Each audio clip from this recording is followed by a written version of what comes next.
We're doing a little different point of view, seeing if this one works out a little better. Oh. Little change of scenery. Did that take off some of the glare? That took out some of the glare, but you are going to have to cover the door. Yeah. Okay. Yeah. You could do that. And cats may not like it. Not like all of it, but maybe just part of it.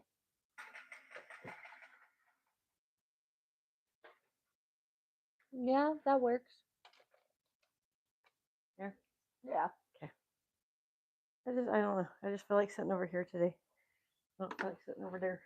Over there. One of those things. All right. There's a cord there. Oh, he's going to be in the shot. So say hi, Justin.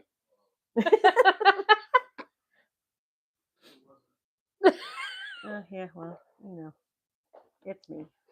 So we're going to be. I changed my position because I don't get tired of sitting over there. I'm putting an indention on that side of the couch.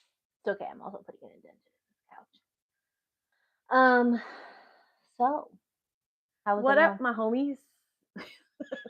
I think you are incorrect with how you do that. It is supposed to go. My version of It is supposed what to up, be my man. It is supposed to be what is What up, up, my my guy. You got to do the hand gesture with it. You can't just say what is up, my guy. You got to what is up, my guy. No. I'm chronically online.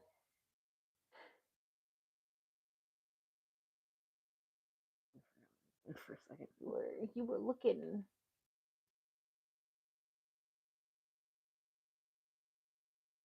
Yeah. Okay. All right, we are. Are we not subscribed to ourselves? I don't think we're subscribed to ourselves. We should subscribe to ourselves. Okay. Why are we... Don't think you can subscribe to yourself.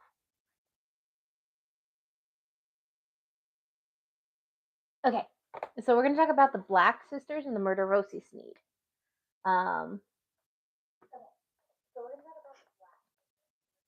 I hate the sound of my voice.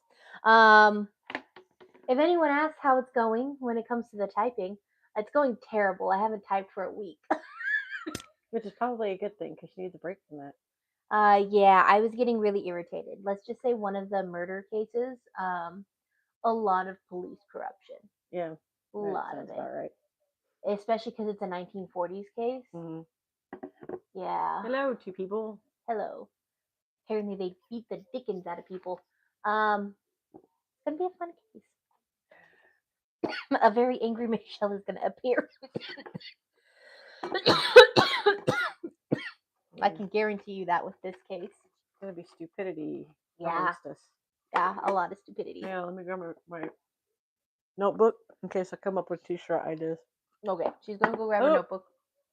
I did start a new t-shirt on our fourth wall, but we have to kind of wait because we don't know what the story of her Krampus is going to be about. Yeah. But it's a red t-shirt with a Christmas monster on it. Nice. So.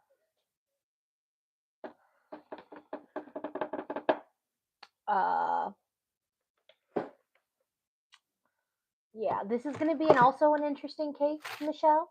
Yeah. Because I know I said I didn't want to do any more old-timey cases. But I had to do this old-timey case. Okay. Because it's almost like it's been pulled from an old detective novel book. Oh. It is. There's a lot of twists and turns, and you never know what's going to happen next. Yeah.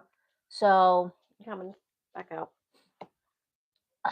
We're gonna have a blast with this one. No, we're not. Hi, Momo. Hi. You good? You eating some food? So a fun fact about this little case. It was one of the early 20th century's most interesting true crime cases. Okay. So the media was really infatuated with this case. The media just gets infatuated with cases every so often, but this one was a big one. So let's begin with who Ocey Snead is. So let's start with Ocey Snead. This is a story with a lot of mystery, and one of the first mysteries is no one knows when Ocey Snead was born. They only know the year she was born. They do not know the It's a exact she? date. Ocey is a female. Oh, I didn't know that. I was thinking there's gonna be a dude or something like that No. causing issues and problems and being stupid. No. Oh, So okay. there's a lot of mystery. There's no official date of birth, and other basic things about her are also unknown. She was created by magic. All we know is she was born sometime in New York in September of 1885. Her birth name was Oceana Wardlaw Martin. Why did I figure in my head that I was saying her name in my head, and that's what I came up with? Oceana? Oceana. It's a beautiful name. It is. If I ever had a kid, I might name him Oceana. That kid's gonna hate you. I feel sorry for kids that have long freaking names, like my poor daughter. Well, OC is a good nickname. So, people that do know me, I do have a daughter, right? She doesn't live with me. She does live with an amazing family. Won't get into detail. But that poor girl, her name is so long. It's like I love the name that we gave her, but I kind of regret how long her name is. And it's like, poor kid. She's gonna be like, why did you have to make my name that long? Well, because I really liked it and they couldn't name me Anastasia. Because that's even longer. Because your dad said no and it was part of a Romanov curse.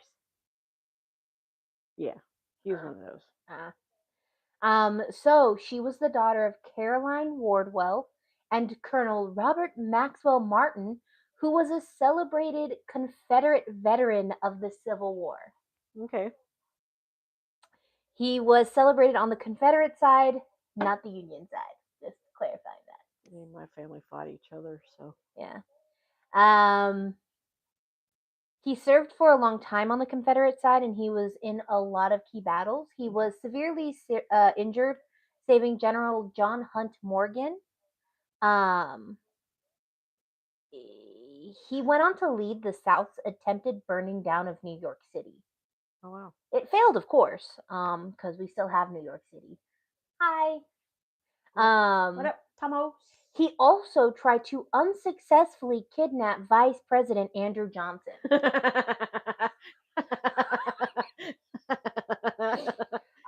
did that go for you, numbnuts? So he was actually arrested with this. Let's kidnap the president. The vice president, yeah. Because we're. You got a bunch of rocks for brains. Well, he was caught and he was kept in jail until the war ended. So as soon as the war was over, he was released from prison for attempting to kidnap the vice president. Yeah, wild. So he went back to the South where he made a fortune, and then he lost it in the tobacco industry. Tobacco kills. Yeah, but that was how they made their money back then. He went back to the South where he made a fortune. So he lived an interesting life, right? Yeah. So it was post-war. So she knew he was a Confederate soldier.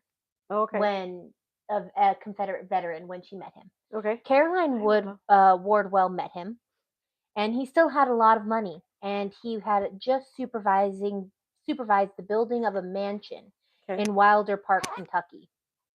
Now, in the early 1880s, the family mansion burned to the ground. Well, that sucks. Under suspicious circumstances. Okay.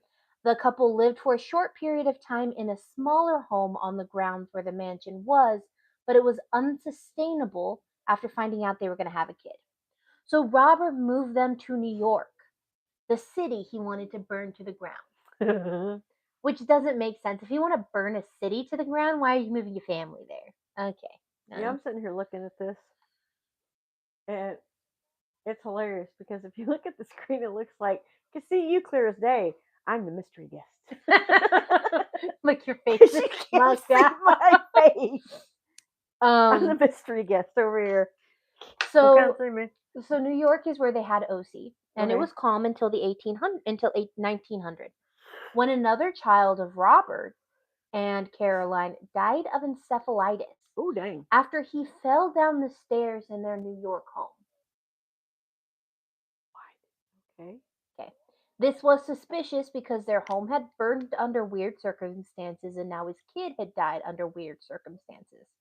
And there was something not helping Robert's case. And that was how fast The fact that he tried to kidnap Vice President. well, here's the other weird part, was how fast he collected the payout of the life insurance policy. It was $22,000, which is about $848,508 today. Jeez. So after his son died of encephalitis, he quickly collected that money. And now he's going to be under investigation. Now that's, see, thank you. Because you're the reason why we have to have investigations now. People try to collect that shit. Well, no, they didn't investigate. I will warn you this. They didn't investigate. There was quite a lot of things they should have investigated, but they never investigated. You can't see my face, but you can see my head moving. There's some attitude behind it. So money they actually needed because they were running a little low on money. Yeah. So after they get this life insurance policy, they move into an even better home on Fifth Avenue. Yeah. The joy of being in a new home didn't last very long because a few months after moving in, neighbors heard a commotion coming from their home, ran to see what the issue was, and saw that Robert was having a paralytic stroke. Oh, geez. And he was being taken care of by a stern Caroline who told Ocey not to speak. Robert held on for a little and he died on January 12th, 1901. Oh, geez. Now, after Robert died, Caroline moved herself and Ocey back to Caroline's hometown of Murfreesboro, Tennessee. This is where Caroline's sister Virginia, who was in charge of the Murfreesboro Soul Female College, where Caroline's other sister Mary was a member of the staff.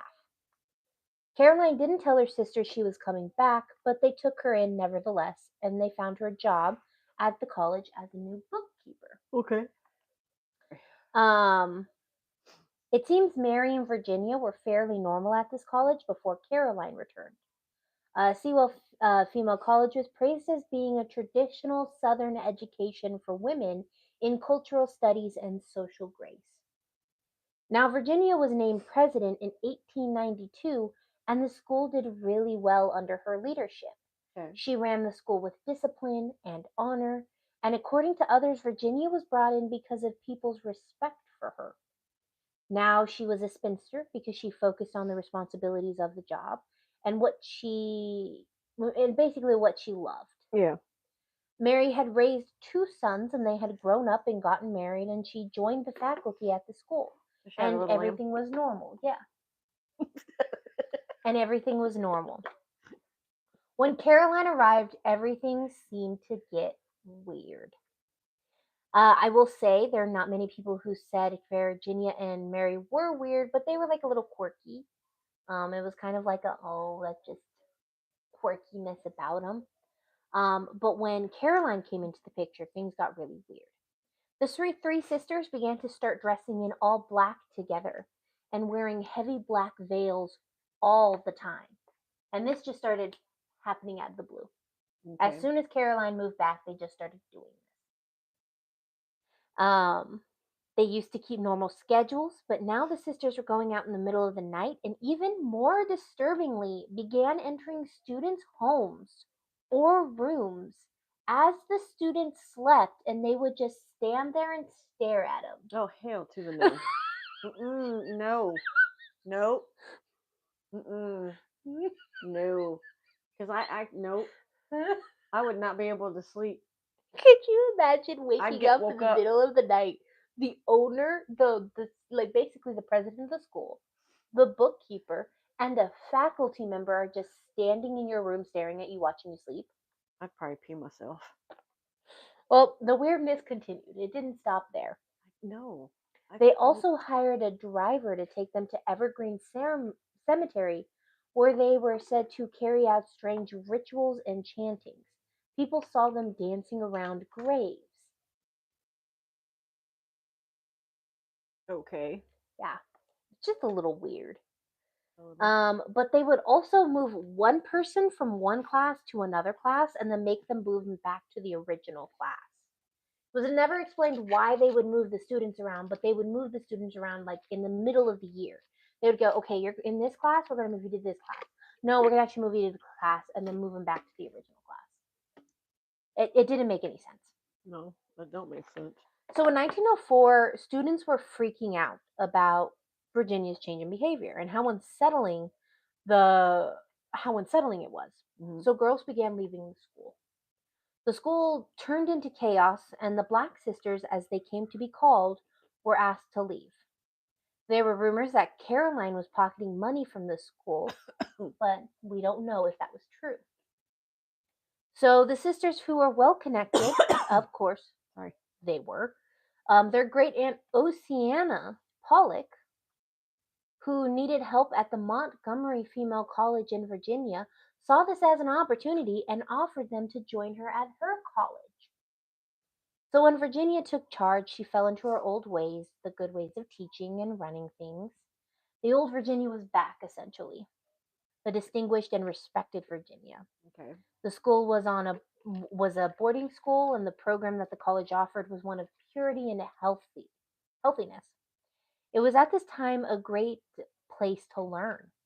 Mary came after Virginia, and she joined the faculty as well, and she also fell into her old ways of teaching and the like, and she was well respected. And then again, Caroline joined them, and she brought Ocey with her, and things got out of hand again. So before she met with her sisters, she met with one of Mary's sons, John Snead. So her nephew. Okay. Reports say that she caused trouble and interfered in John's marriage, which it is not clear what that means exactly, though there are some reports that John told neighbors he wouldn't let her wreck his home, which is a choice use of words. Okay. So while she was interfering with his life for whatever reason, she was trying to convince him to come with her and also teach at the Montgomery Female College in Virginia with all of them and to leave his wife. Okay. At first, he was like, hell nah, I'm not running away with my aunt. That's gross. Because think about the talk. Oh, he ran away with his aunt Yeah. in like the 1800s, 1900s. That's weird. It's okay. Jon Snow slept with his aunt. Yeah. There you go. Yeah. So she left. Spoiler alert! If you didn't know that, now you do. So Sorry, not sorry. So she left, but a couple weeks later she came back and interfered with his marriage again. And this time she convinced him to leave his wife, Anna. He left Anna, and she did struggle, but I mean, who wouldn't? Your husband ran away with his aunt, so any norm would have problems after that. Incest alert. So weirdly enough, when they were on their way to the school, Mhm. John became seriously injured, either by falling or being pushed from the train as it entered Roanoke. He did survive, though. Aunt's like, I don't like you. He did survive, Shove him out. but that was not the end of his struggles. Kind of like threw mama from your train, but I'm gonna throw my nephew from a train. He was found by his Aunt Virginia, almost drowned in the school cistern. Oh, good God. He again managed to survive, but he was definitely going through it. His suffering was also not over yet. Come on. Yeah. I'm sorry I'm laughing because I don't know how police didn't investigate this already. He again managed to survive. Oh. He was found 1 week later Yeah. on Sorry. fire in bed. What the? And it's What not is wrong with her? and it's not like the candle fell on the bed. They were able to determine that someone had doused him in kerosene. But it was an accident, and he was conveniently found not by Virginia this time, but by Okay. Caroline. This time he did die, and the sisters collected an insurance payout. What the? See what I mean? What is his name? John Snead. I gotta think of a T-shirt for this now. That's horrible. Because the T-shirt that I just had was "What police?" Sorry. I mean, you're not wrong. Somebody should have definitely been investigating it. First, the house catches on fire. Then the son dies. Then the husband dies. And now the nephew's toasted like a crispy critter. After being drowned in a cistern and being pushed from a train. Jesus. Now, in 1906, around that time that John had passed and been suffering through all of this, Caroline visited Fletcher, John's brother, and her other nephew. Good God. He was still living in Tennessee. Caroline told him there was some family property near Chattanooga and that needed to be cared for, and she was wondering if he would go ahead and do that. Now, Fletcher's wife wasn't stupid and was like, "You can go, but I want to stay in constant contact with you." And he was like, "Okay, I'll stay in constant contact with you." Right. And so a couple weeks later, Fletcher's wife calls to see what's going on, and Caroline answers the phone and says, "No, we can't come to the phone right now." And his wife was like, "Why can't he answer the phone?" And He's Caroline drowning in the toilet. goes, "He's sick. He's too sick to talk to you." And his wife got upset and hung up the phone. So a little bit later, she contacts him again, and she's like, he better. Is he better so I can talk to him?" And Caroline is like, "No, you still can't talk to him. But in a few weeks, I'll send him home to you when he's better." So a few weeks later, Fletcher's wife hasn't heard shit. And so she sets out to Chattanooga on herself. She's like, I'm going there. I'm going to find out what's going on." And when she arrives at the house, which is a board house, she was told that Fletcher had been staying here, but he had been moved to another house by Caroline. So Fletcher's wife was like, "I know how this goes." And she tracks him down. She's a couple steps behind him, but she's tracking him. It was like her own Sherlock Holmes. She's on Caroline's trail. Sadly, she runs out of leads and she couldn't find him anywhere. And she couldn't find him at all. So without any information regarding where he's at, she actually because she couldn't find him and he just up and disappeared, was granted a divorce because it looked like she had been abandoned. And back in the day, you could get a divorce for that. Oh, You wow. could do a one-sided divorce back in the day, be like, "He abandoned me," and you would be granted I was that told divorce. he'd be back in so many weeks, and Yes. instead. Now, the reason she might not have been able to find him was because he was on his way to Virginia with Caroline. Okay. That's right. A second nephew ran away with his aunt. Oh, good God. What is wrong with you all? So Caroline then gets to Virginia, starts encouraging a relationship between Fletcher and Ocey. Mind you, they're first cousins. Secondly, that's illegal. That's just. So not long after Fletcher runs away and this very illegal union was pushed, Ocey and Fletcher got married in a secret little ceremony. Now you're just nasty.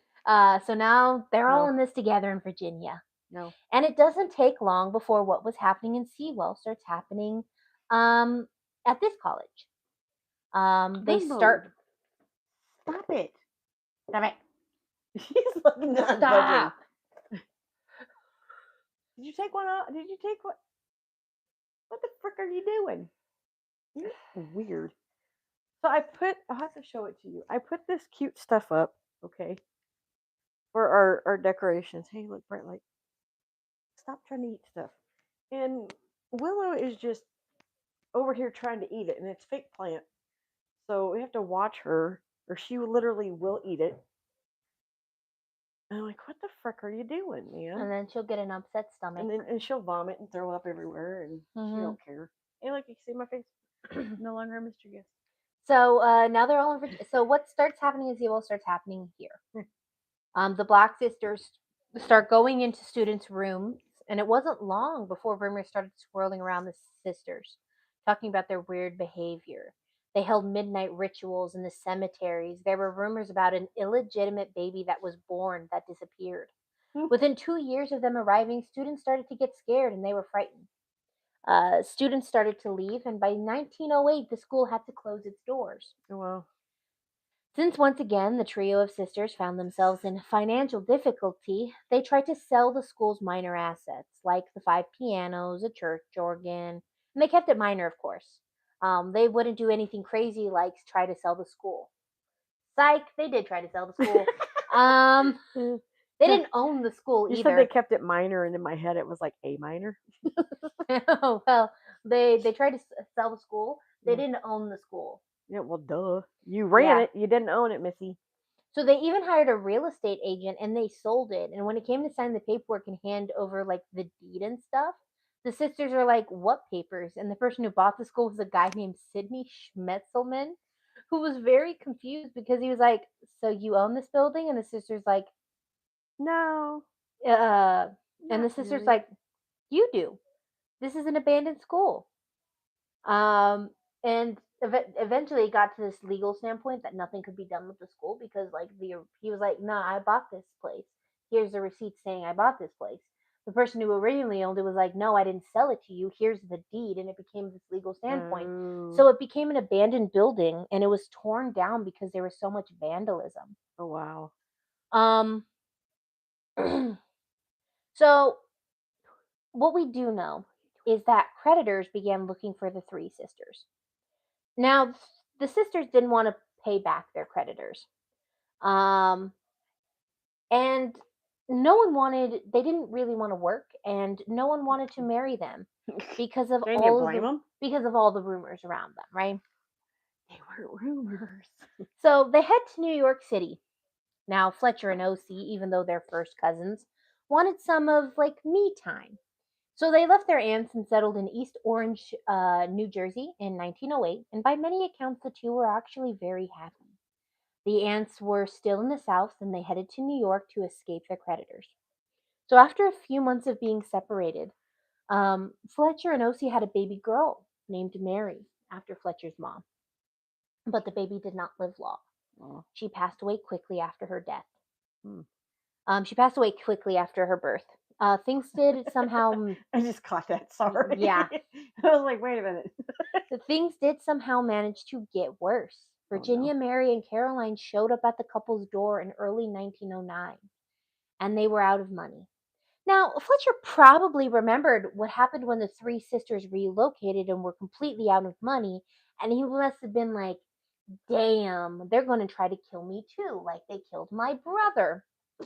So this man fled to Canada in 1909, and he left Ocey behind. Because you married your aunt. His That's cousin. why whatever. Still bad. What was really There's too sad. many women in this thing. Keep track. What was really sad was Ocey hadn't been able to tell him she was pregnant again. Well, okay. I mean, I wouldn't want to know. You married your cousin. I'm gonna run for the hills. Let's go to Canada. Stop eating the plant. And what made things worse Don't touch that. was her aunts were never nice to her. A lot of people believe that the sisters were jealous of her. So by spring, her mental health started to decline while she was pregnant. No. Her physical needs also increased because she was pregnant, which also may have helped ruin her mental health. They took her from the East Orange, New Jersey, and moved her to Brooklyn in a sparsely furnished apartment.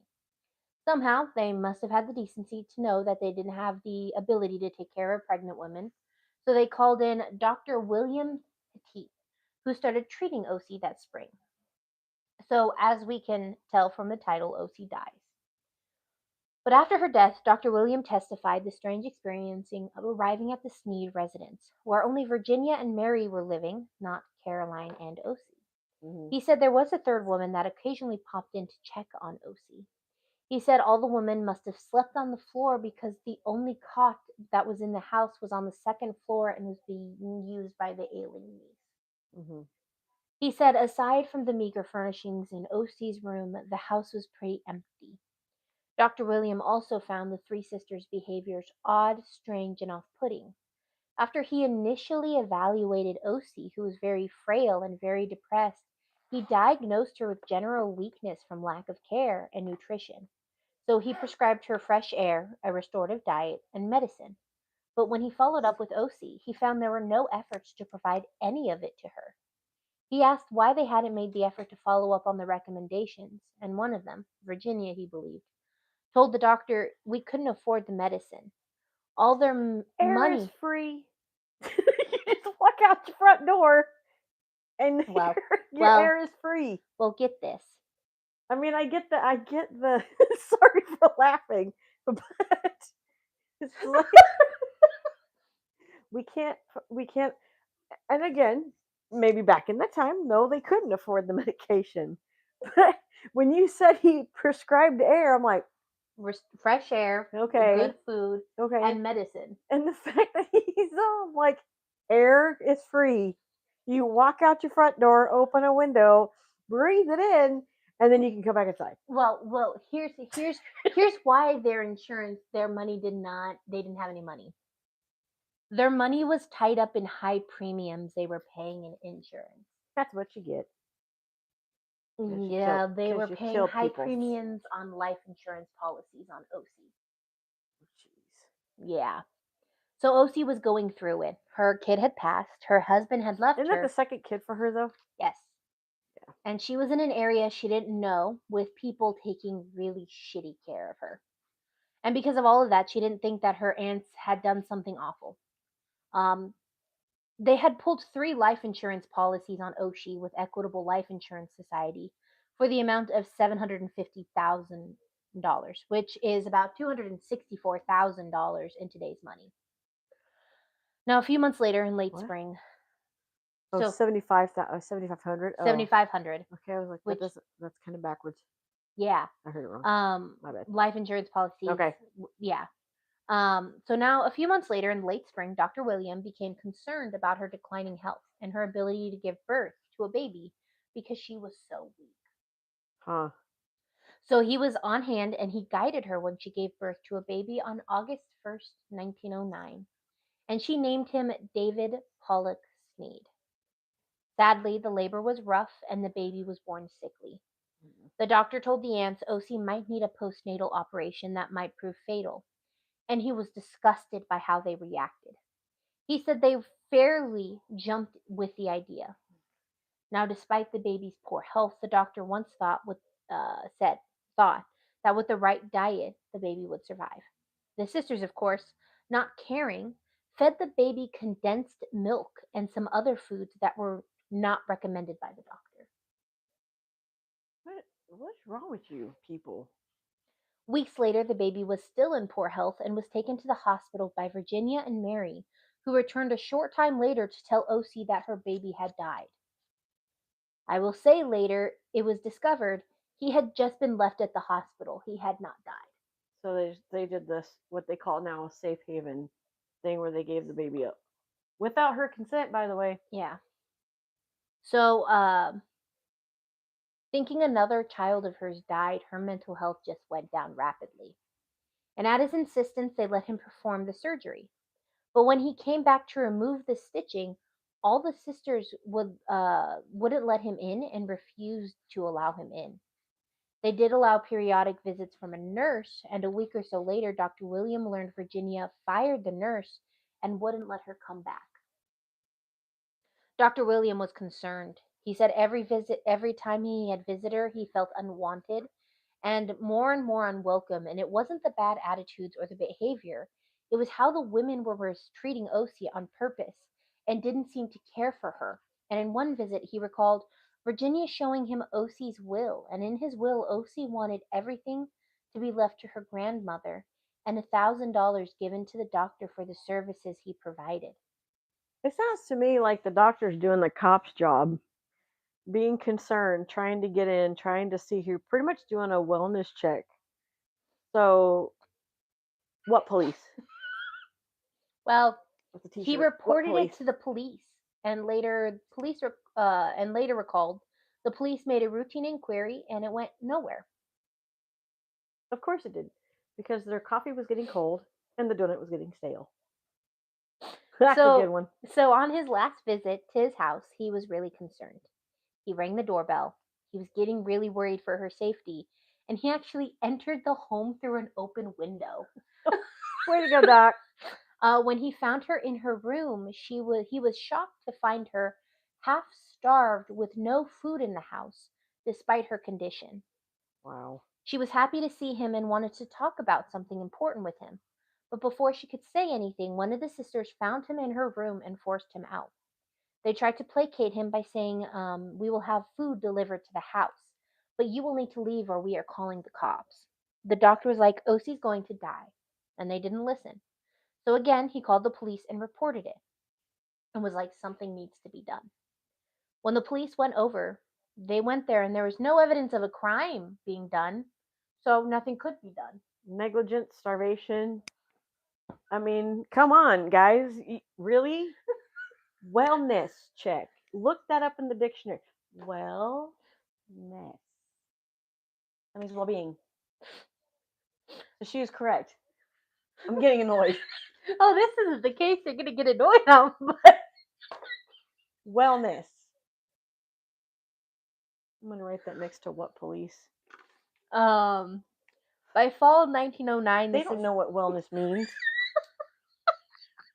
By fall of 1909, the sisters found themselves needing money, and the creditors were calling them regularly, so they resorted to what they did best, and they moved before the creditors could find them and get what they needed. When the doctor learned that Brooklyn police had not been able to do anything, he returned to Not doing. You mean no? They were not able to do anything. They chose not to do anything. They chose. They don't know what wellness means. He returned to the home again to check on Ocey, and he found the home completely abandoned. So on November 29th, Oh, it's Ocey. I've married that doctor. only the next police in East Orange, New Jersey, received a call from an elderly woman in a southern accent explaining an accident had occurred at 89 North 14th Street and they needed a coroner.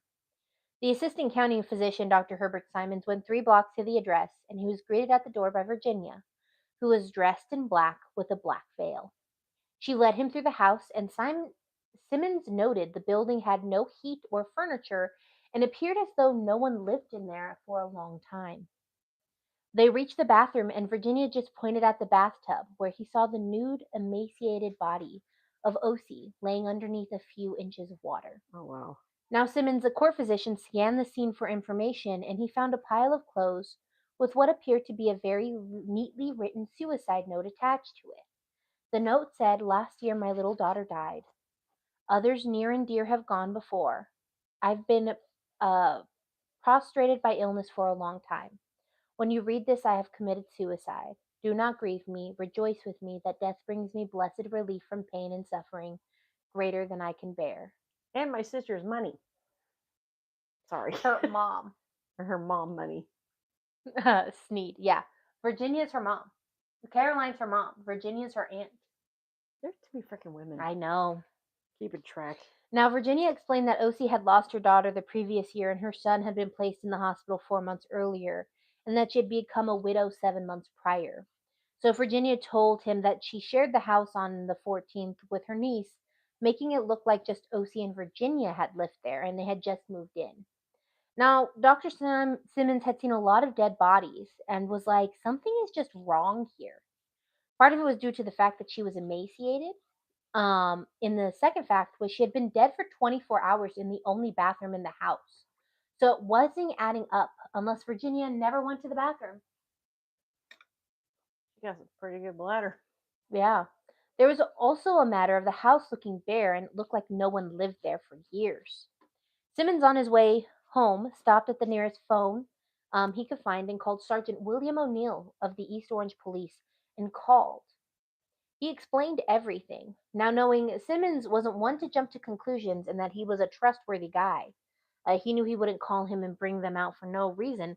Sergeant O'Neill took it seriously and went to the house. Now, he arrived at 6 p.m. When Virginia opened the door, she demanded to know what business he had there, and he said he had been ordered to inspect the premises. Wellness. So Virginia reluctantly brought him inside and took him to the bathroom. Now, after reading the note, O'Neill asked to be shown the whole house, starting with the attic. As they went from room to room, he realized how empty it all was and how it felt. Mm-hmm. There was no love and no happiness, it just felt empty. He said the only signs that someone lived there was in Ocey's bedroom. On a small table next to a cot was a locket with the photo of a baby on one side and a lock of hair on the other side.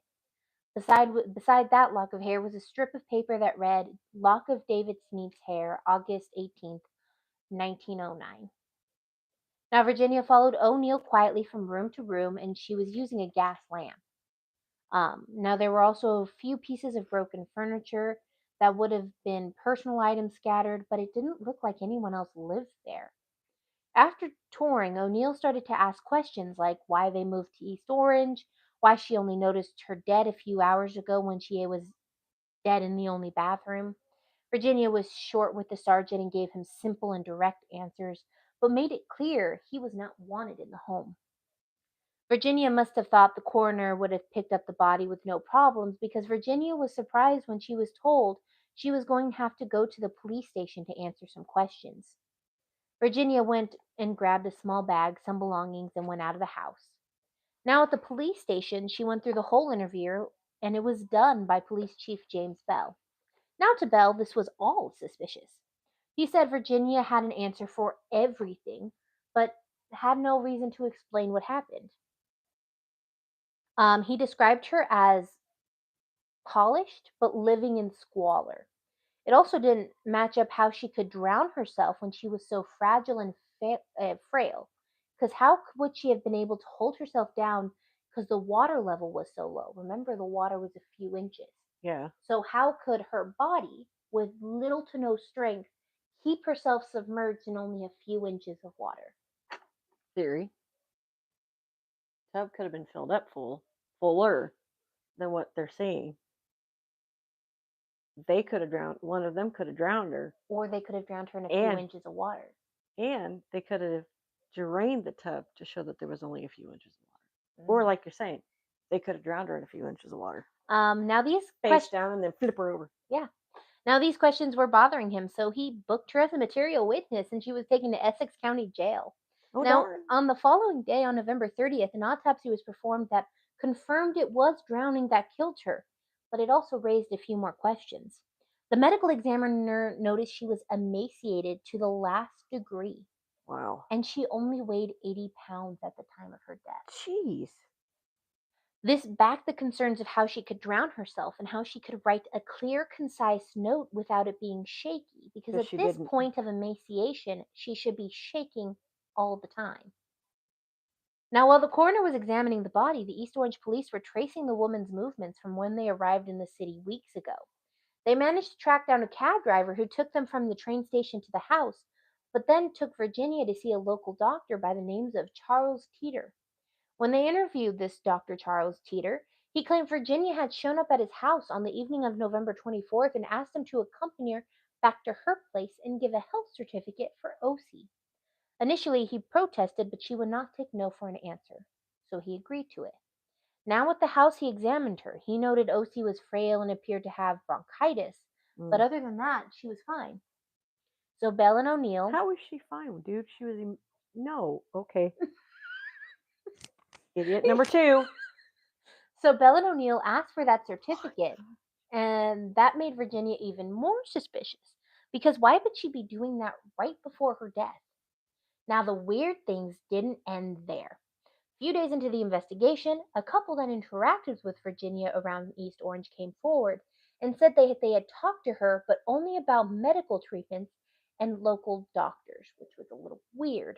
Okay. The weirdness continued when they checked New York's registers of local hotels, and they found Virginia had been staying in several of the city's fanciest hotels in recent months and had been dining at high end restaurants, which is a far cry at what Ocey was experiencing. Wow.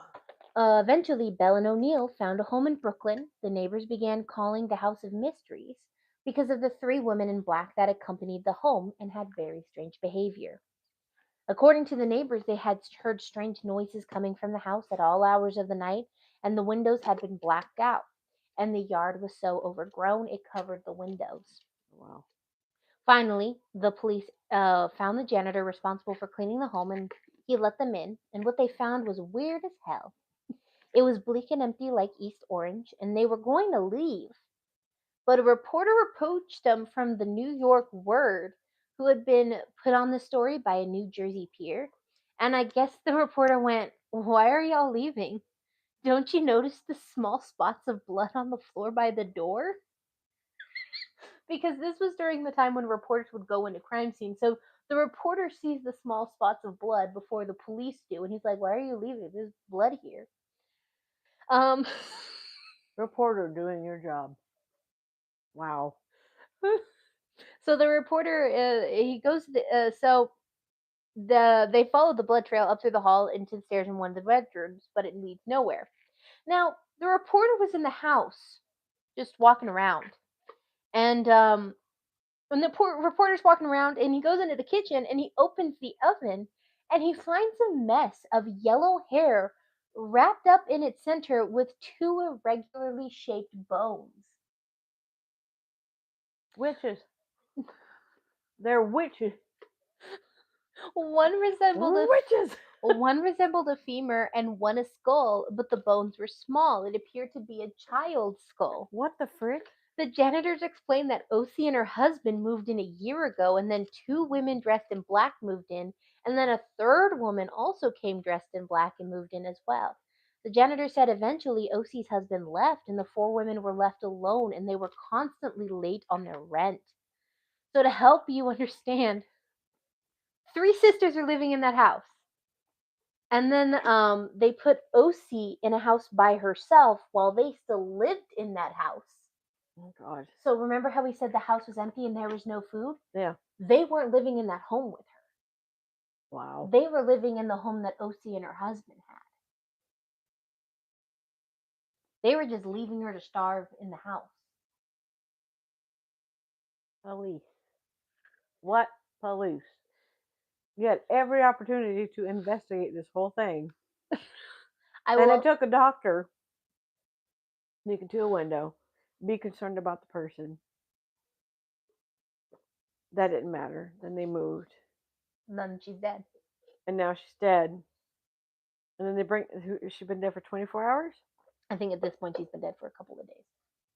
And then somebody else comes in. This is another doctor. Mm-hmm. Sign them up for the freaking police department. Apparently, you guys don't know how to do a damn job. He was the coroner, and coroners did a lot of police work back in the day. They weren't. Well, why isn't he a police officer? They weren't like coroners were not like police coroners now, where coroners do an autopsy of the body and go here's what we found. Coroners would go to the crime scene, look at the body at the state of the crime scene, and determine their cause of death there, and then do an autopsy. NCIS. Yeah, kind of like that. So, I will say there are reports that Ocey had been starved since she was a child. That her mom just basically starved her whole life. So mom didn't love her or care for her and hate her. Yeah. The landlord did mention that every time he was going to evict them, they always somehow came into a large sum of money and was able to pay him.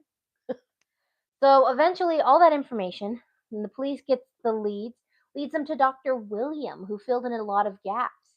And he said that he was there when Ocey gave birth, and for some reason, he couldn't stop thinking about her. He was worried for her safety. Mm-hmm. He also admitted he was never able to find out anything personal about Ocey because the sisters were always around. And anytime he would ask a question, one of the sisters would answer for Ocey. Wow. He said Ocey seemed afraid to talk, and he said that he tried to follow up, but he was blocked. And then the house was abandoned, and they assumed they moved elsewhere. Dr. William's nurse, Elizabeth Mogg, told a similar story. She was assigned to take care of her after the birth, and she said it was hard because the sisters were constantly hovering over her. Wow. She was like, no matter where I went, a sister was following me. I was not alone for a single moment with Miss Snead, and Miss Snead seemed afraid of something.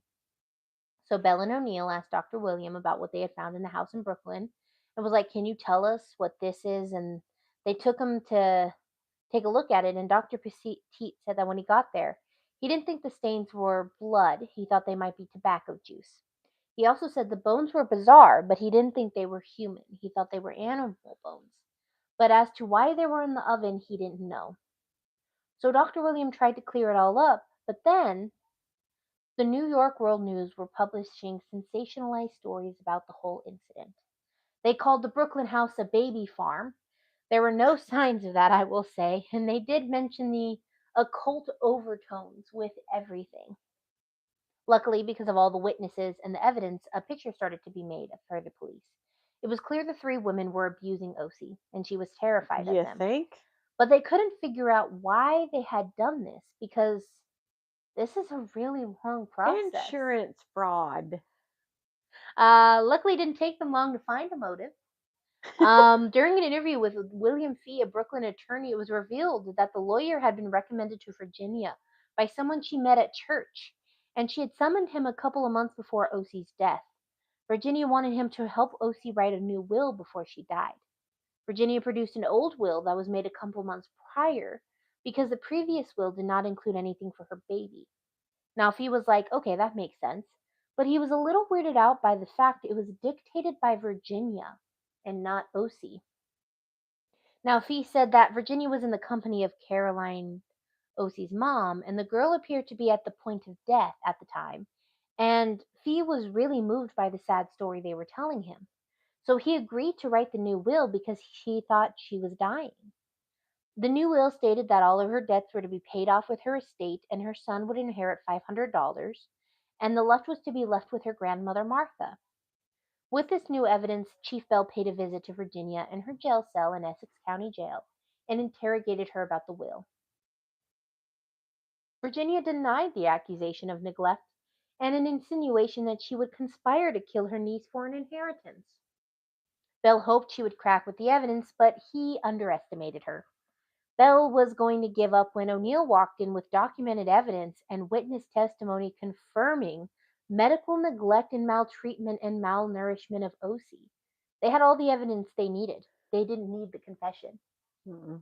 Bell said at first, I believed Miss C tried to take a bath, but was discovered in the tub, and the murderer held her underwater until she drowned.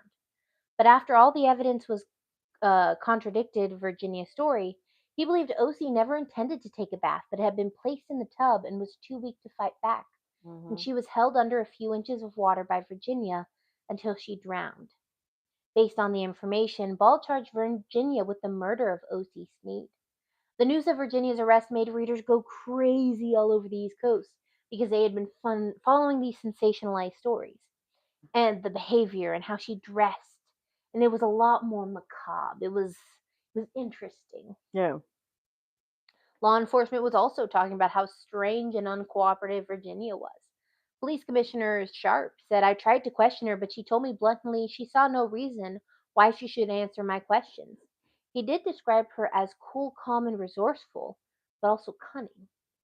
Now, in an attempt to get back the negative portrayals of Virginia, Mary Snead granted interviews with several reporters, saying family pride should be laid aside and the public should learn the truth about her sisters in black.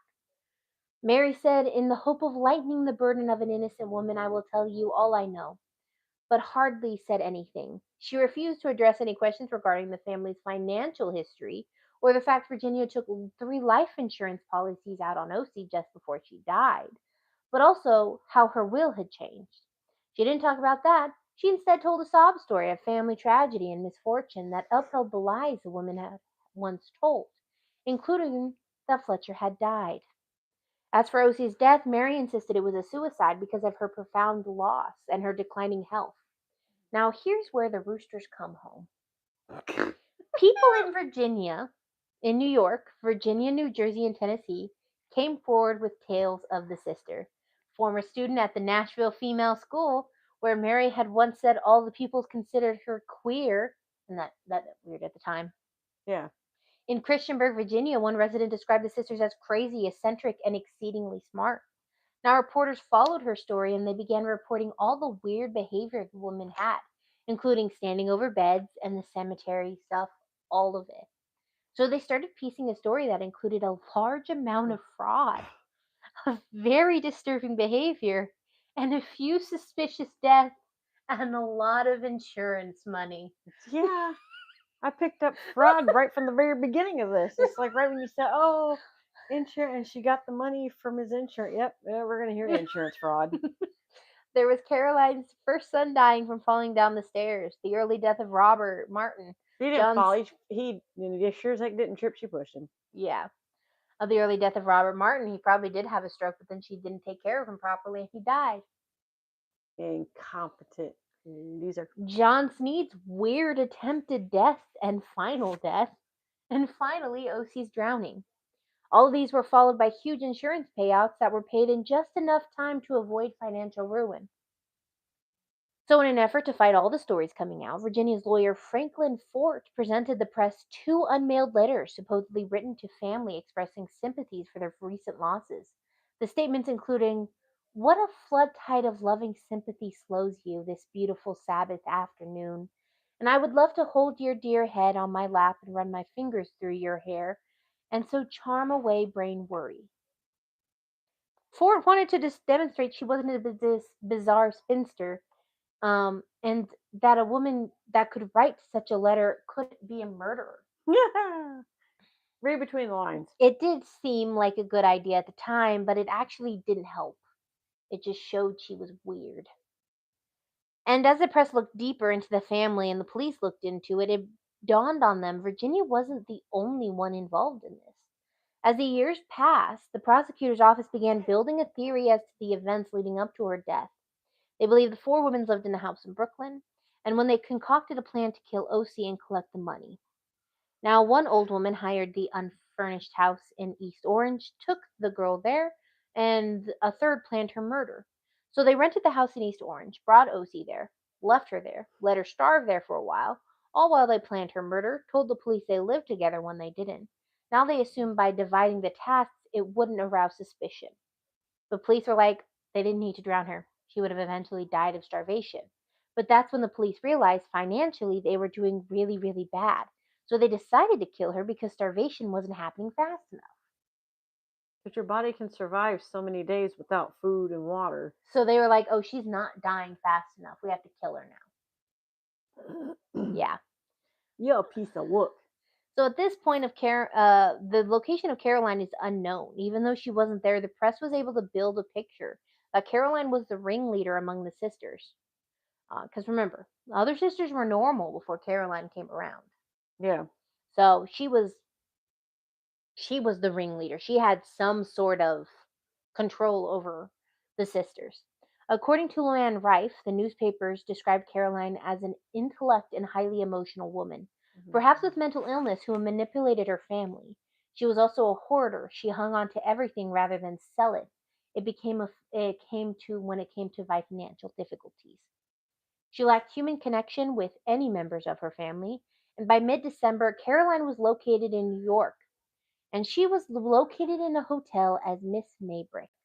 Now, at the time, this was a big deal because the real Miss Maybrick was wanted under suspicion of killing her husband by poisoning him. So she just added more to her name. Way to go. Yeah. Wow. Caroline was under. Might want to research names if you're going to take one. Well, no, it was a big story. She couldn't have not known. Wow, that's funny. Caroline was under surveillance by New Jersey police until they had a reason to arrest her.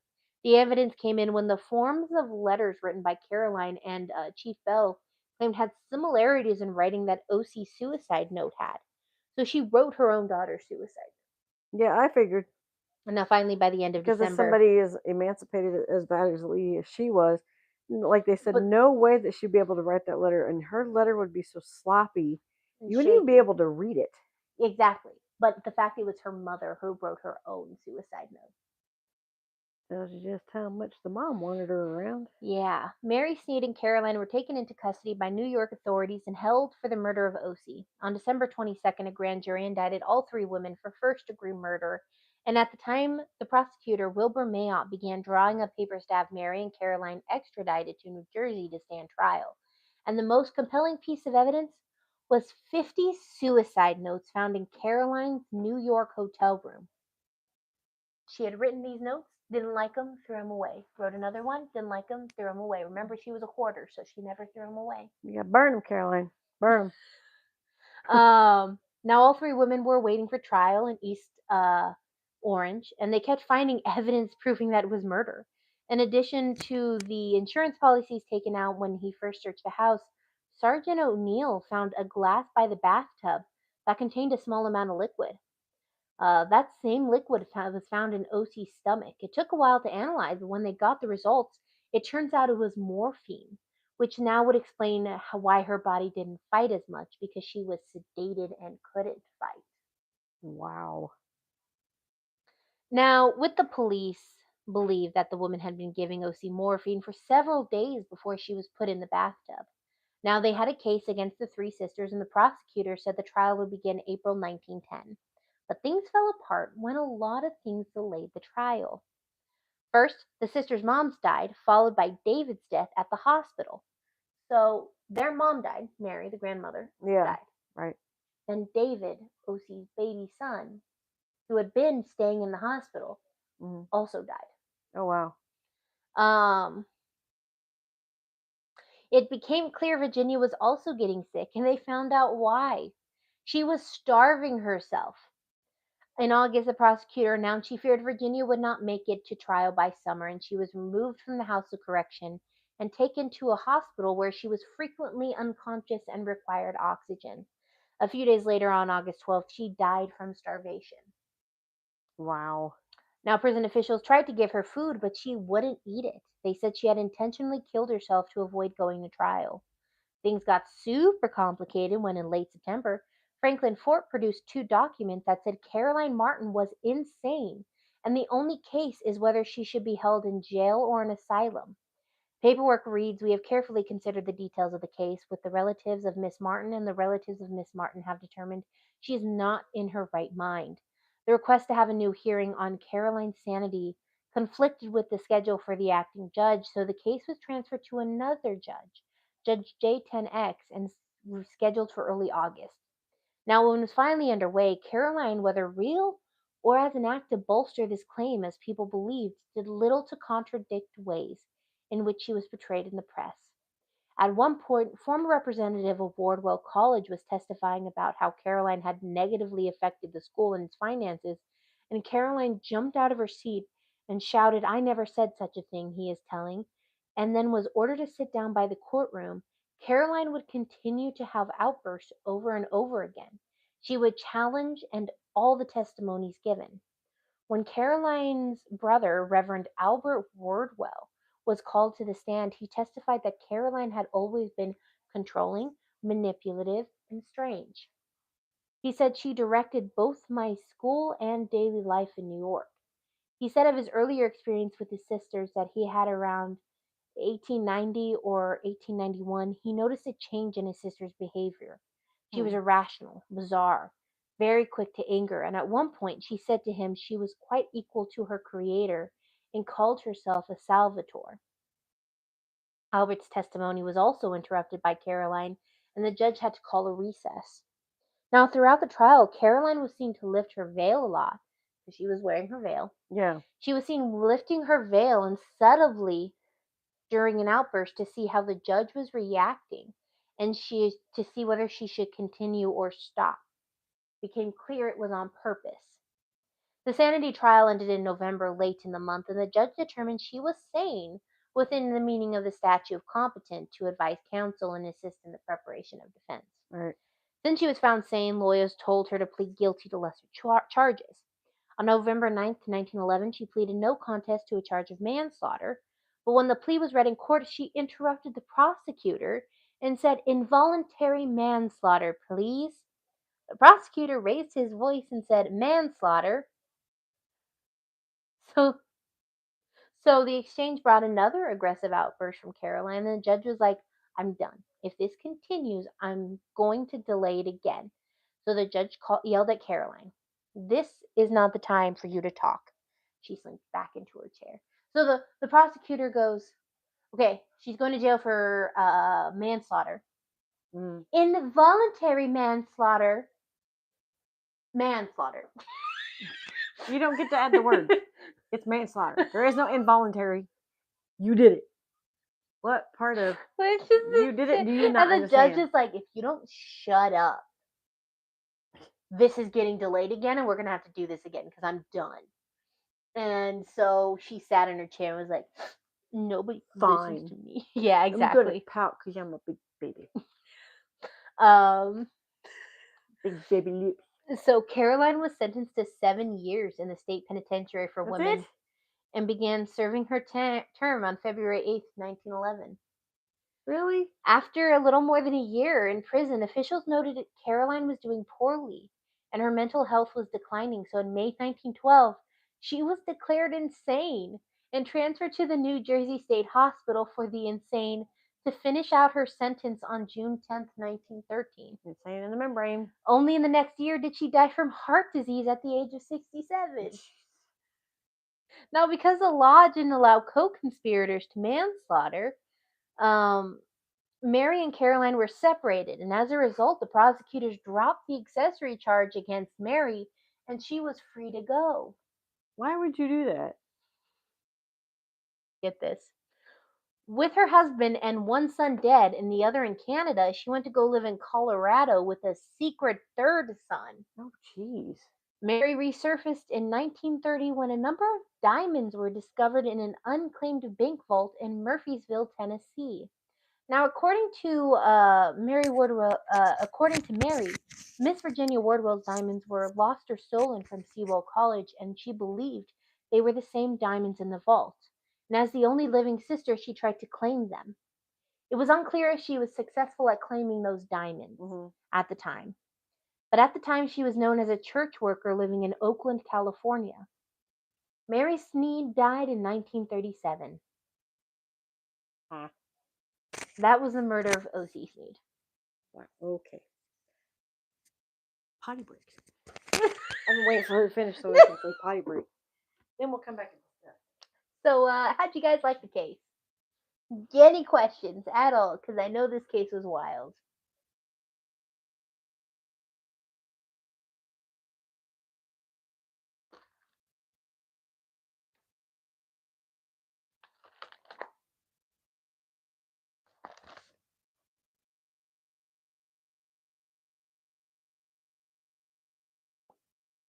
No questions? Cut and dry case? It was kind of a cut and dry case. But it was super, super weird.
Willow.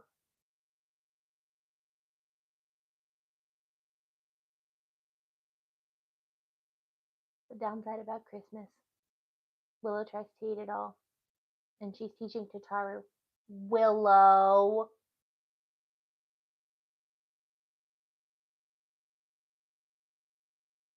Yeah, I'm talking to you.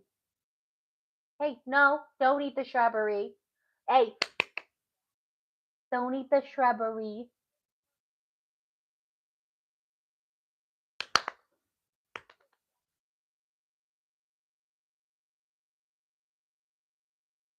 Don't eat the gnome either.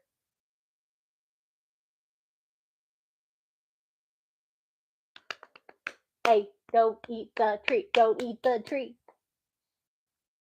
Willow. Gosh darn it, that's what I thought.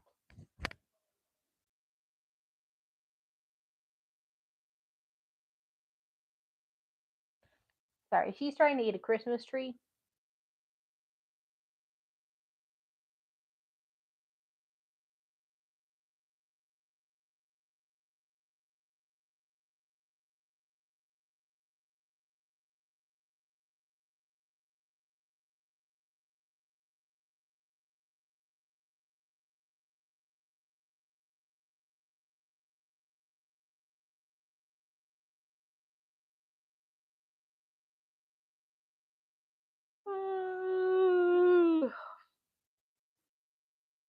Yeah. Them nuts. Stop trying to eat shit that you ain't supposed to eat. I agree. So you had two doctors Uh-huh. that did the job of a policeman Yeah. or a police officer. Well, I will say the East Orange police really did their job. They really did They're try. the only ones that did try. Only ones. Brooklyn police was like, you still had a doctor though that was like I gotta really report concerned. I gotta look at this. I have to, because if with any job of a doctor, nurse school, whatever, if they see anything that is out of sorts or the well-being of the person is not good, they have, thanks that now they has to be reported, this. has to be looked into. So for a doctor to sit there and say I have to report this and he's got to research it, he's got to dig into it. Good for him for stepping in and doing something about it. At least even sneaking through a window. Yeah. I mean, sneaking through a window just to sit there and check on somebody because he's concerned about her well-being. I'm kind of surprised that he wouldn't try to and go back if the sisters were sleeping or something like that to go attempt to get her out. But then at the same time, because the sisters are always right there, Exactly. the The sisters were always there. they wanted to make sure that their plan went without fail Exactly. to kill her. Don't do your claws on the cow. It's why, like, he never learned any personal information because they wouldn't let him learn any personal information about her. And I think if he had the opportunity to go back in and get her out, I think he would have done that. Oh, he most certainly would have done it. He would have most certainly taken her out of the house if he could have. Because that's a horrible situation for anybody to go through. And because this is like the abuse that she went through from her mom, Her aunts, mom, her aunts. whoever, from them. It seemed the only time she experienced love was when she was alone with Fletcher. Yeah. And then Fletcher just up and runs away with her. Yeah. Runs away from her. I wonder though if he did. Me too. I wonder if he wasn't threatened to leave. Yeah, I wonder if he wasn't threatened to leave or if he even did willingly leave. Yeah. If the aunts didn't kill him and then say he took off to Canada. Yeah, because there's never any report Evidence. from him ever again. Like there's never he makes any notations to the Because press. if he loved her, I think he would have fought and said, "No, I'm not leaving her." Yeah. Unless he was, and if he remembered what was done to his brother, the fact he was pushed from a moving train, then found drowning in the university cistern, then found burned alive in his bed, and they found it had kerosene in it. They're like, yeah, it reeked of kerosene. So somebody splashed kerosene all over him and lit him on fire. But yeah, I don't think it's a murder. No, he just wanted to fry himself. Yeah. Come on. I mean, use your brains, people. Use your brains. Yeah. It's this is one of those cases that if you see something, say something. Yeah. That's one of these cases. You see something, say something. And I highly recommend that. If you see something that's freaking out of the ordinary, you know when you call, you can be anonymous. Yeah. You can sit there and say, "I'd rather stay anonymous."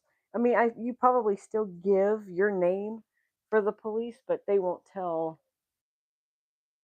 They're not going to sit there and give out your name to whoever they go to investigate. Mm-hmm. But you're anonymous. So always know that you're safe if you call because you've seen something.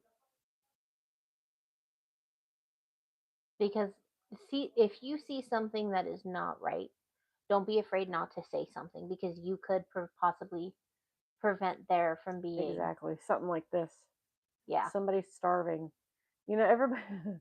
I laugh because when I was going through the stuff with my kids, Justin's a skinny kid. Okay, he had high metabolism. And know where he got it from because I used to have a high metabolism. I was really thin. I weighed 100 pounds when I got pregnant with him. And I never really went above 100 pounds until I got pregnant with him. But people would sit there and say, God, does that kid not eat? No, he eats. Let them know who I am. I don't care. Oh, trust me. You and Big Mike will be the first two I call if something happens. Which I got to tell you something. When we were at work the other day after Thanksgiving, it was the day after Thanksgiving, but everybody was all like, Justin doesn't eat. No, that kid eats. Understand the lifestyle for him was when, for a child, I'm just going to say this. I'm not even going to use him. Okay. Mm-hmm. For any child that goes through certain things like Ocey, Mm-hmm. some kids that go through something maybe like Ocey to where, let's say they're in a foster house, or it's a new stepmom with the dad or whatever, and the stepmom is not so nice, or the stepdad is not so nice. And so they think they have to sneak stuff. They have to sneak food. They have to sneak, different things because they feel they're not going to get it. Yeah. And for when people would see Justin, they're like, God, he's so skinny. And Justin was pretty dang skinny. But let me tell you, he was, especially when I first met him, he was. It's like, no, everybody thought he didn't eat. Yeah. No, that boy can eat. Trust me. He can. When he went through his growth spurts, we had just bought groceries. And they were all gone. John's like, where'd all the food go? I'm like, grass growth spurt. Because we would buy him certain foods for himself and then have some for us. But we pretty much almost had to go grocery shopping almost every week just because of the growth spurts. So, I mean, if you see somebody that could be that skinny or they just look really malnourished, try your best to see what's going on. Unless the person's nearby, like the sisters were in this one. Yeah. To where you couldn't even get close. It's I know it's easier said than done, but if you notice something's just not right, say something. Because it's not fair to make that person who's going through it suffer, if that makes sense. I mean, I don't know. I don't know how else to kind of help, where you can help somebody that's going through something like that. Well, besides, if you see it, say it, report it, call the cops. What is it? APS, Adult Protective Services. They have APS now. They didn't have that stuff back then. Let's talk about that. Yeah.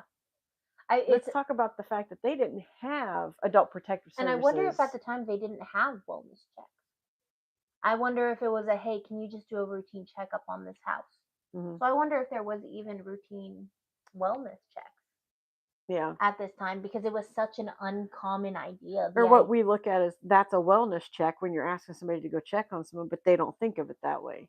They just view it, is somebody in the house hurt, physically hurt? Yeah. Oh no, they just look like they're starving. Well, there's not much we can do with that. I mean, right there, in a sense, if you're a police officer, you take the oath of protect and serve. And I have mad, yes, like Angela's saying, APS and CPS, if you ever feel like someone's starving or abused like that, that's what it's there for. A lot of people look at it as a bad thing. It's not always bad. It's not always bad. It's like a benefit. It's going to sound so weird. It's like a benefit. You can also tell them you think there is some mental needs going on, and that too. Yeah. And that's where you have DDD. DDD is the corporation that helps people with disabilities. Apparently Caroline. Yeah. Caroline is the one that was nuts. So she obviously had some mental health issues, but back then, well, what's that? But what's a mental health issue? I think also she was just really good at manipulating. I think she was really good. I mean, think about the fact that she was lifting her veil. Just to see. She was putting on a show to get a reaction. I'll be honest, I don't have faith in CPS. CPS. No, CPS. When it's not needed, they seem to go overboard, and when it is needed, they brush it off. Boy, are you correct. I agree with that. My case, it was not saying that they went overboard, but they were there rightfully so. But at the same time, the caseworker I had just didn't feel I was doing enough. But then when I talked to somebody who used to work for CPS that became the agent to get Justin, she thought it was nuts. She goes, well, even if she goes, you left the husband. I was like, yeah. And she goes, so then they should have been doing the reunification process at that point. It's like not according to her. Not according to her. In her mind, in the person's mind for CPS, well, what if she goes back to him? First off, he had a new girlfriend already, but when we were still married. Not only that, she was pregnant, and had a baby later. It's like, no, I ain't going back to that. But it's one of those. There are services in place for people, and if you compare back then to now, we've come a long way when they didn't have those services. Yeah. To what we have now. So all the services that are there, it's a positive thing for them services to be there, or there wouldn't. I mean, think of it now. If we didn't have the services we do have, yeah.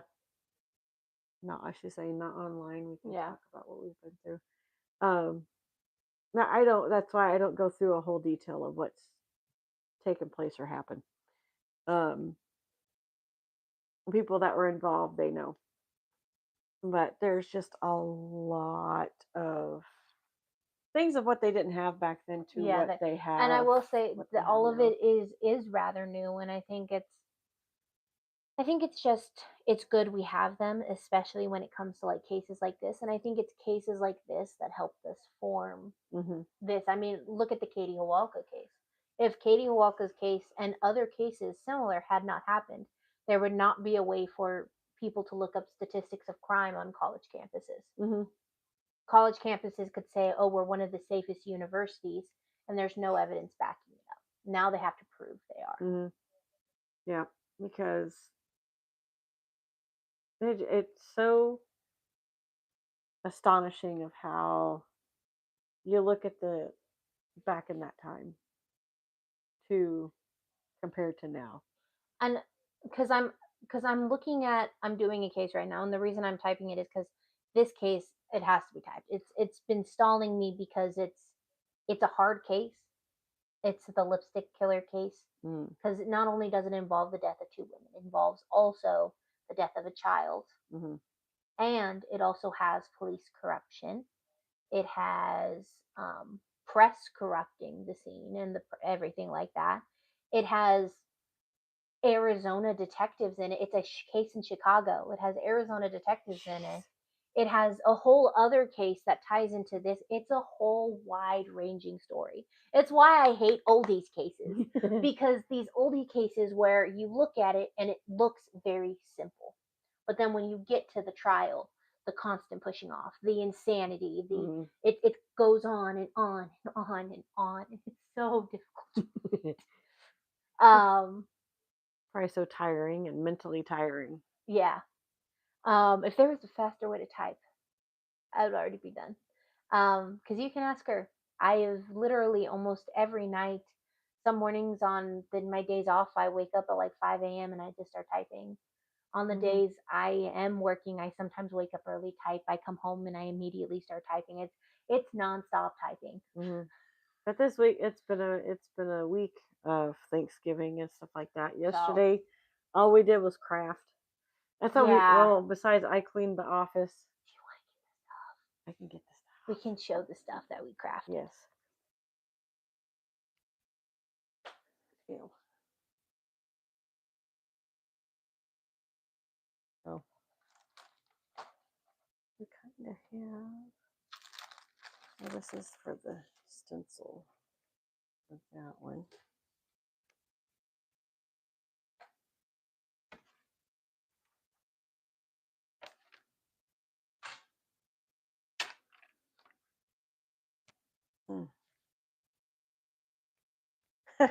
her stack compared to mine. I have tried speech to text, but I don't want to do speech to text because Justin does not like hearing about the cases. Because it gives, and I hate to say it. That's correct. Yeah, I agree with that. That we didn't have the technology that we do now. But another reason I don't want to do it is because he doesn't like hearing the cases, because the cases kind of give him, they upset him like a lot. Yeah. Yeah. Comes off as a tough guy, but he's really a sensitive soul. Yes. That's why I say when we talking about like what we were just talking about, you know, APS, CPS, all that fun stuff. I agree.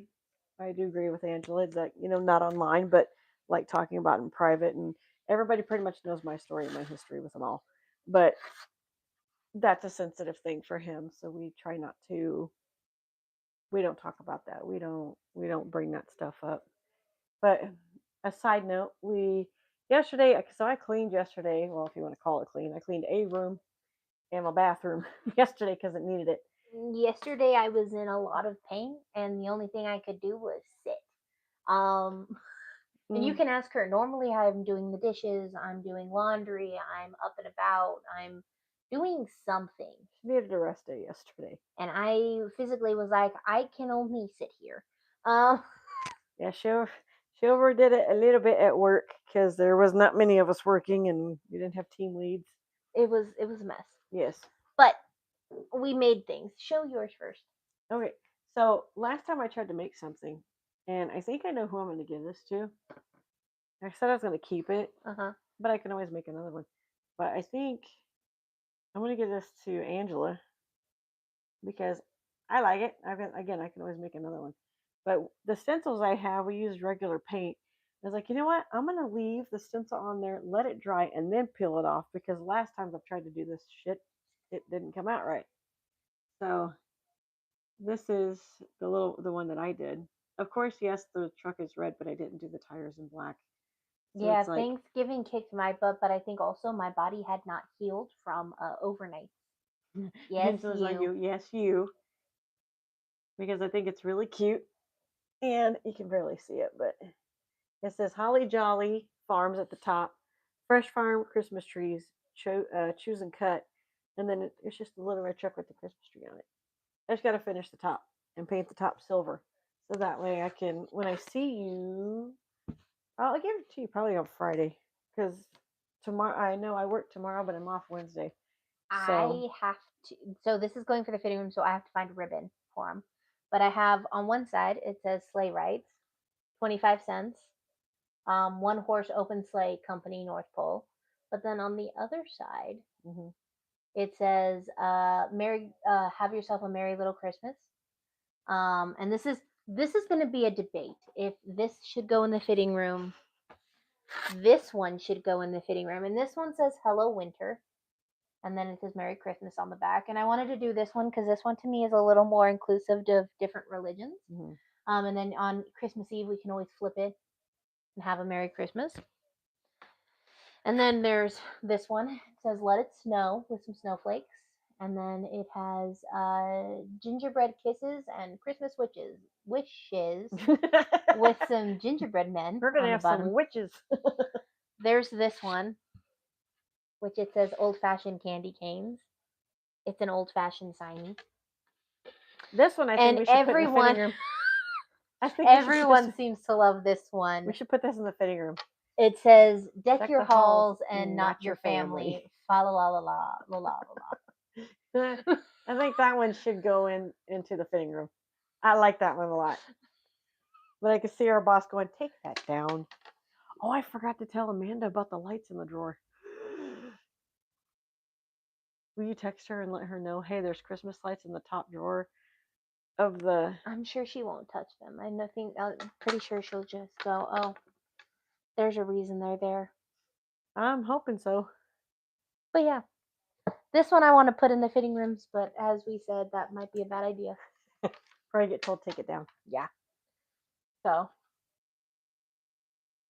To go with my gingerbread ninjas. Yes, gingerbread witches to go with your gingerbread ninjas. So I will finish this up Wednesday. Why am I looking at the TV? Tell me what now. I know over there. It right there. Hang on, him myself. Like myself. Wait, So yeah, no, this. there you go. So I will finish this on Wednesday and give it to you on Friday.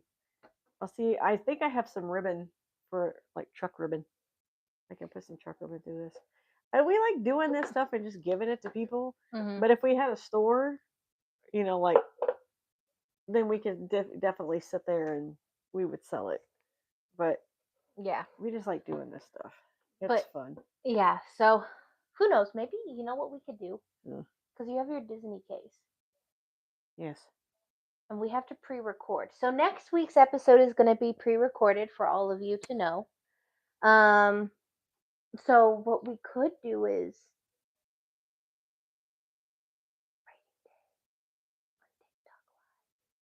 Ooh, we could. where we just are sitting there typing. You're doing research on Disney. And just sitting there chatting with peeps. Yeah. We could do that. So next Monday, at the same time. Next Monday we'll upload the episode around the same time. Because next Monday we're busy. Yes. Yes, So they are. And we will shed light to that later. When yeah, that day you'll comes, find out on the pre-recorded you'll find out episode. on the pre-recorded episode. Yes. Yes, you will. You will And very on much find Facebook. out. Yeah. Yeah. So you'll find out on next Monday what the good news is with the pre-recorded episode. Mm-hmm. We'll have that pre-recorded episode to make up for the fact we're doing a pre-recorded. We'll do like a live on TikTok sometime this week of me typing up and her doing research. Yeah. So yeah, because what was the episode for next week? Disney. It was Disney. Okay. So Disney is next week, which I'm trying to think of how many cases I'm away. Yes, we are keeping secrets. It's a very good secret, I promise. Yes, it is. It's a positive secret. It's a nice secret.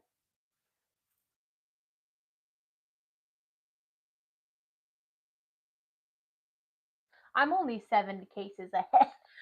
There you go. So yeah. I need to be in June. By February at least. We'll get there. We'll get there. I don't want to be on the move typing. We're typing on a tablet. Yeah, I'll be typing on a tablet. Hang on, we got Wi-Fi. Stop. Okay, go. Wi-Fi, stop. Go. But yeah. Because we'll hit a hotel and you'll be like, hey, pull out the laptop. Pulls out the laptop, starts typing. Doesn't sleep at all. I need to catch up.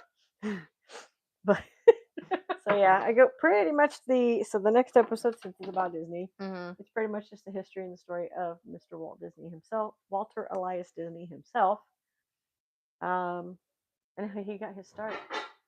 Yep, Totaro. And then what will happen is I need to find a movie called Walt Before Mickey, so she can watch that, so she can understand a little bit more about Walt. Yeah, but I will. You pretty much watch that movie, you kind of get more of an understanding of Walt, but there's probably going to be a lot to Walt and understanding and everything that's happened from his failures to his successes. And I know we did one on Disneyland in July, so a lot of that plays into him himself, the loans that he went to get and was denied and was laughed out of each place that he went to, and then him taking money from his life insurance, and there's a lot. So everything you may hear as a repeat, it's going to be because of the Disneyland not case, but the Disneyland history on that one. So yes, we will. I think we're going to pre-record it on Sunday because I'm off, but she has to work. Yeah. And we'll probably take a couple of hours, pre-record it, and like she's saying, on Monday we will just do a TikTok. We'll upload it, but sometime this week. So like on the Wednesday you're off, and I come back from work, we'll just sit here and you can do research for Disney, and I can just type, or we can do it on like a Thursday or Friday, something like that. Yeah, because in that way. What are you doing? She don't know. She's trying to figure it out herself. So, and I think Do you see her? Can you see her on the video? Well, there she is. There's the little menace. You see Tataru. what we deal with?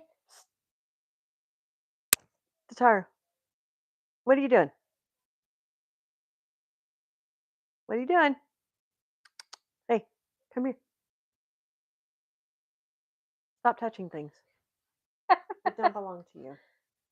I love how she sits and stares at you. But yeah, we are.